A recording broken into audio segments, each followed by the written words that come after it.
The first gunshot echoed across the valley just as the stranger stepped through the broken fence. Caleb Holt looked up from the half-mended gate, the hammer slipping from his hand and thudding into the dust. The sound wasn't close, too far to be a real threat.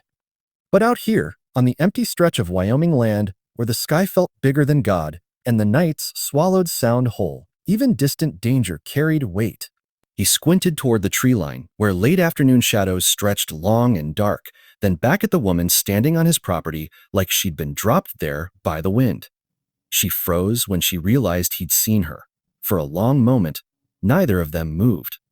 Caleb straightened slowly, one hand resting on the post, the other hanging loose at his side. He noticed details the way a man who spent most of his life alone tended to do, quickly, instinctively, mid-30s, maybe, dark hair pulled back in a messy knot, dust on her jeans, boots worn but sturdy, etc. She looked tired, not just physically, the kind of tired that lived behind the eyes. For a long way from the road, Caleb said at last, his voice rough from disuse. The woman swallowed. I know. Silence rushed back in, thick and uneasy. Somewhere far off, thunder rolled, low and distant, promising a storm that hadn't yet decided whether to come. Caleb had lived on the Red Willow Ranch for 12 years, and in all that time, strangers didn't just wander onto his land. People passed by on the highway miles away. They didn't stop. They didn't come looking. What do you want? He asked. She hesitated, then lifted her chin. I'm not here to steal anything, if that's what you're thinking. And I wasn't, he said, though he had been. But now I am. She let out a humorless breath. Another crack sounded in the distance, this one unmistakably thunder. The wind picked up, carrying the sharp scent of rain. My name's Mara Ellison, she said suddenly, like she decided honesty was her best weapon. And I need help. Caleb didn't answer right away. Help was a dangerous word. He'd learned that the hard way. Red Willow Ranch had once been full of noise, laughter, arguments, the clatter of dishes, and the lowing of cattle guided by more than one pair of hands. That was before the accident, before the silence settled in and made itself at home. Caleb's wife, Hannah, had loved this land. She'd been the one who insisted they buy it, even when the bank manager shook his head and warned them it was a risk. She said some places chose you, and Red Willow had chosen them. 3 years later, a truck skidded on black ice, and Hannah never came home. The ranch stayed. The quiet stayed longer. So when Mara Ellison stood in front of him, rain beginning to speckle her jacket, asking for help with a tremor in her voice, every instinct Caleb had screamed at him to send her away. Instead, he said, help with what? What? Her shoulders sagged, relief flickering across her face so quickly he almost missed it. I need somewhere to stay. Just for a night. For a blow. Maybe two. Caleb looked past her toward the darkening sky. The storm was coming fast now. And after that? He asked. Mara shook her head. I don't know. Honesty again. It unsettled him more than a lie would have. Another roll of thunder sealed the decision for him, though he'd never admit it out loud. You can stay in the bunkhouse, he said. A one night. A thank you, she said softly. Don't thank me yet, he replied. We don't know each other. We don't know each other? That's true, Mara said. But I get the feeling you're not the kind of man who leaves someone out in a storm. Caleb turned away, jaw tightening. You don't know what kind of man I am. The storm broke hard and fast, rain pounding the tin roof of the bunkhouse like a drum beat. Caleb left Mara with a lantern and a stack of clean blankets, then retreated to the main house, where the echoes of the past waited patiently in every room. He sat at the kitchen table long after dark, a mug of untouched coffee growing cold in his hands. He told himself he was listening for trouble, but really, he was listening for something else. Movement, noise, proof that he wasn't as alone as he'd convinced himself he wanted to be. The sound came just after midnight, not footsteps. A voice.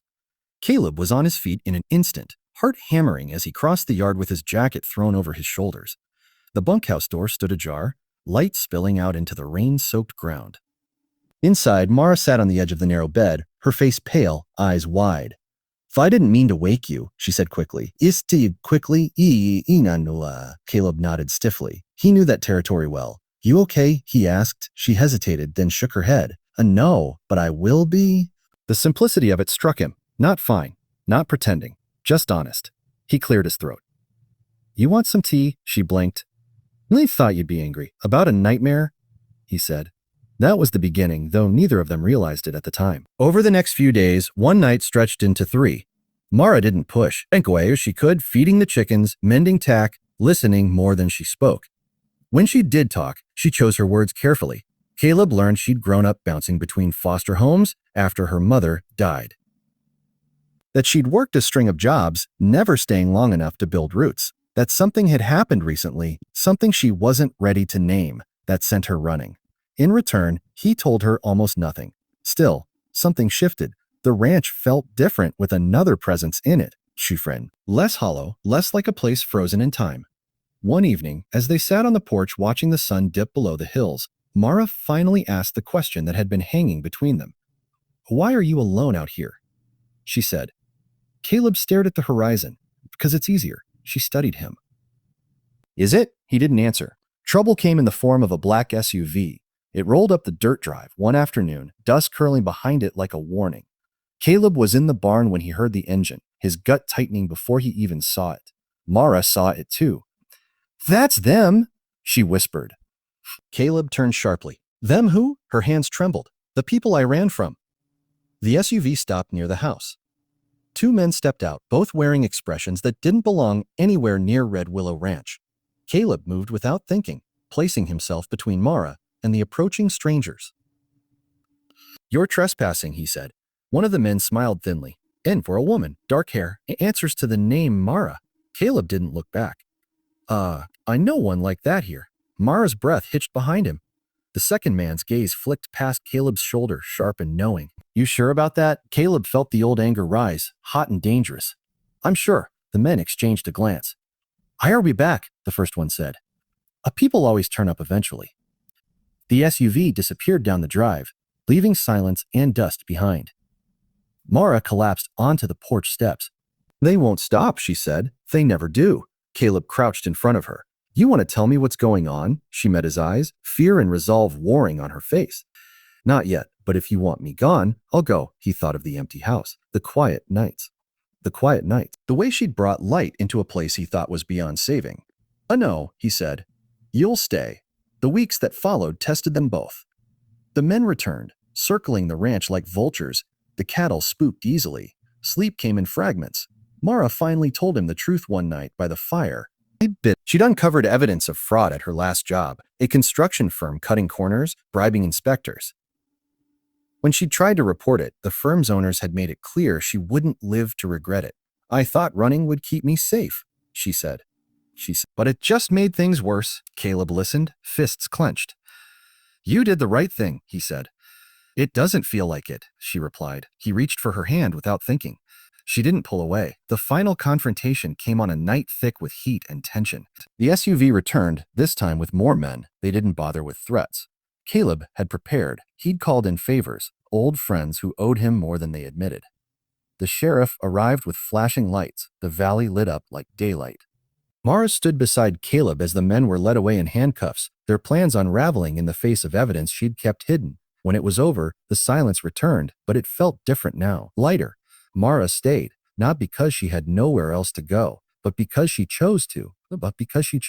Caleb learned how to laugh again, slowly, uneasily, but genuinely. They didn't pretend the past didn't exist. They carried it with them, learning that loneliness didn't have to be a life sentence, and that sometimes the unplanned moments were the ones that saved you. On a quiet morning months later, Caleb stood at the fence where they'd first met, watching Mara walk toward him, sunlight in her hair.